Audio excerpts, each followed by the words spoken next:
Bismillahirrahmanirrahim. Assalamualaikum warahmatullahi wabarakatuh. Alhamdulillah kita bisa bertemu pada kesempatan yang baru di tahun ajaran baru ini dalam pembelajaran daring pendidikan agama Islam dan budi pekerti.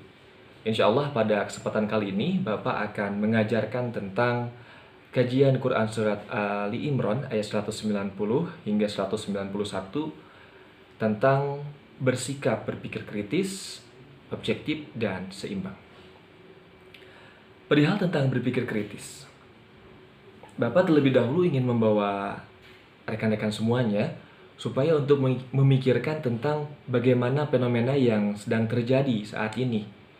Baik itu tentang bencana alam, corona yang hadir saat ini, tentang masalah ekonomi yang hadir saat ini, ataupun masalah tentang perpolitikan kita saat ini, bahkan bencana-bencana alam yang lahir ataupun yang terjadi saat ini di negeri kita. Patut untuk kita pikirkan, mengapa demikian?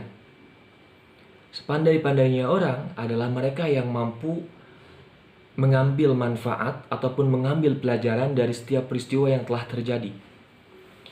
Bukankah seorang muslim ataupun seorang yang beriman oleh Allah Subhanahu wa Ta'ala dalam Al-Quran diperintahkan untuk menjadi orang yang berpikir kritis?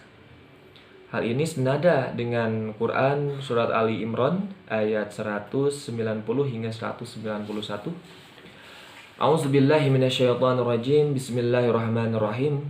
Inna fi khalqis samawati wal ardi wa ihtilafil laili wan nahari la ayatin liulil albab. Allazina yazkuruna Allaha qiyaman wa qu'udan wa 'ala junubihim wa yatafakkaruna fi khalqis samawati wal ard. Rabbana ma khalaqta hadza batilan subhanaka faqina adzabannar. Al-ayah. Shadaqallahul adzim. Sesungguhnya dalam penciptaan langit dan bumi dan silih bergantinya malam dan siang terdapat tanda-tanda bagi orang yang berakal, yaitu orang-orang yang mengingat Allah sambil berdiri atau duduk atau berbaring, dan mereka memikirkan tentang penciptaan langit dan bumi, seraya berkata, "Ya Tuhan kami, tidak adalah Engkau menciptakan ini dengan sia-sia. Maha suci Engkau, maka perihalalah kami dari siksa neraka."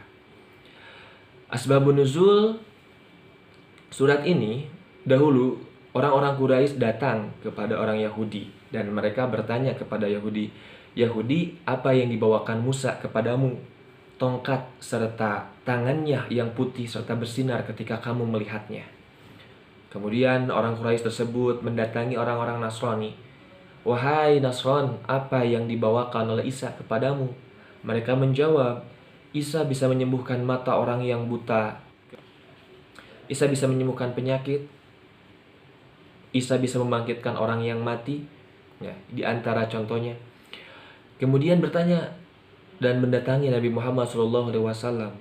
"Muhammad, ubahlah bukit Safa itu menjadi emas." Lalu Nabi Muhammad SAW berdoa kepada Allah Subhanahu wa Ta'ala dan turunlah ayat ini. Di antara isi kandungan ayat ini menerangkan kepada kita yang namanya muslim itu harus senantiasa berpikir menggunakan akal ataupun rasionalitas. Mengapa? Dalam ayat ini dikatakan, "Inna fi khalqis samawati wal ardi wa ihtilafil laili wan nahari la ayatin liulil albab." Sesungguhnya dalam penciptaan langit dan bumi serta pergantian siang dan malam terdapat tanda-tanda bagi orang yang berfikir. Ulil albab di sini adalah orang yang berakal, orang yang berfikir. Mengapa kita harus memperhatikan dalam pembuatan langit, dalam penciptaan bumi? Pikirkan mengenai hal tersebut. Kata as-samawati ini bentuknya jamak, dalam bahasa Arab artinya banyak gitu. Berarti langit ini terdiri dari beberapa lapisan. Apakah bumi tidak terdiri dari beberapa lapisan? Bumi pun sama, tapi redaksinya dengan kata al-ardi yang bermakna mufrad ataupun tunggal. Maksudnya, walaupun bumi ini berlapis-lapis, tapi hakikatnya seperti satu. Itu salah satu ketika kita mampu berpikir. Selanjutnya dalam pergantian siang dan malam. Pernahkah kita berpikir, apa manfaat daripada siang dan malam? Bagaimana jika siang terlalu panjang dan malam terlalu pendek? Ataupun sebaliknya? Ataupun kita berpikir, mengenai uh, bagaimana jika kita hidup di siang hari kemudian tidak ada malam. Kita hidup di malam hari tanpa ada siang. Kita akan sulit. Mengapa? Karena siang digunakan untuk bekerja, sementara malam digunakan untuk istirahat. Ketika terus-menerus melaksanakan pekerjaan di siang hari tanpa ada waktu malam, kita tidak akan pernah bisa untuk beristirahat.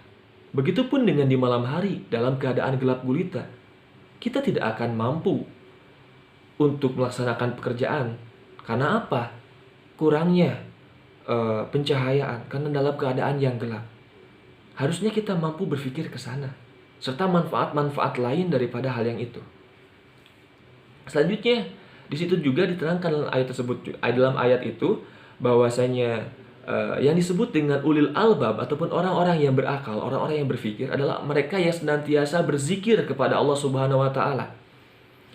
Baik itu dalam keadaan duduk, berdiri, beraktivitas dan lain sebagainya, mereka mampu berzikir kepada Allah Subhanahu wa taala. Ciri seorang yang ulil albab adalah mampu berzikir dan berpikir. Ya. Jadi, mengenai peristiwa-peristiwa yang terjadi saat ini, seharusnya kita mampu berpikir tentang ada apa, mengapa, dan apa manfaatnya untuk kita nanti. Bapak tugaskan kepada kalian di pertemuan kali ini, coba kalian pikirkan tentang segala sesuatu yang diciptakan oleh Allah Subhanahu wa taala.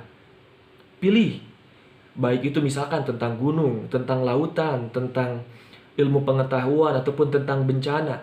Mengapa Allah Subhanahu wa taala menciptakan yang demikian? Tulis oleh kalian. Setelah ditulis, silakan foto, kemudian kirim ke dalam WhatsApp group. Ya, nanti Bapak ingin mengetahui bagaimana hasil pemikiran kalian secara pemikiran yang kritis itu. Ya. Mungkin demikian pada pertemuan kita kali ini. Kita akan lanjutkan di minggu depan dengan pembahasan selanjutnya. Mudah-mudahan bisa dimengerti. Terima kasih. Wassalamualaikum warahmatullahi wabarakatuh.